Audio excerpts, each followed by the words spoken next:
you, and I can't agree with Kurt Spalding enough that this is a great day for the country, a great day for all of us who breathe, and certainly for those of us in New England for all the reasons that he stated. My name is Jeff Seyler. As Kurt said, I'm the CEO of the American Lung Association here in New England, and we want to start by thanking Administrator Spalding and the EPA, as well as everyone here today, for recognizing the serious health threat posed by air pollution, often underestimated. Toxins generated from coal-fired plants, including mercury, lead, and arsenic, can cause a baby to develop serious defects, a parent to contract debilitating bronchitis, or a grandparent to suffer a preventable heart attack. These toxins also worsen asthma attacks, which are a leading cause of emergency room visits for the more than 120,000 Massachusetts children with asthma. These are more than just numbers, these are actual lives, as we all know here. The American Lung Association works with moms like Rachel Murphy from Cambridge, whose 6-year-old daughter Mia suffers from asthma and coughs so severely that at times she has burst the blood vessels in her eyes. She often lands in the emergency room with parents frantic that their child can't breathe.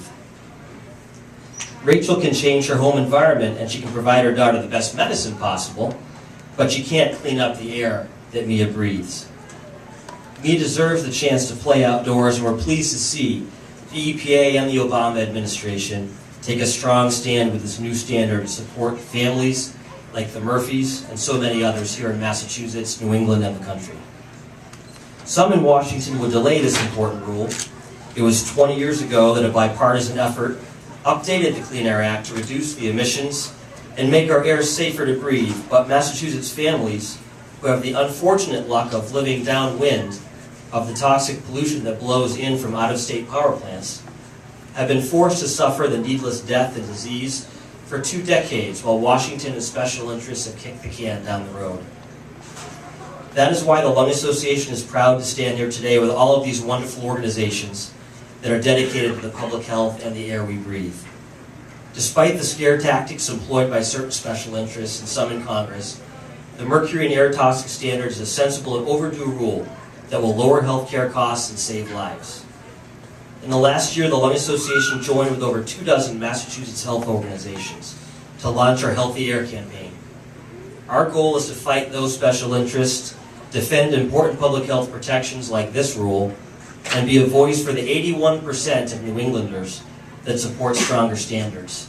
That's an amazing stat when you think about it. 81% of us support stronger standards, despite what we hear sometimes in the media. This campaign has been to farmers markets, health centers, community events, and on local TV stations to let the people of Massachusetts and our elected officials know of the dangers that air pollution poses to the health of our families.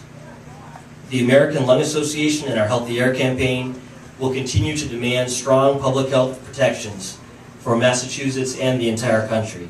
We look forward to working with the EPA and our elected leaders to promote clean, healthy air so we can all breathe easier. Thank you for having us.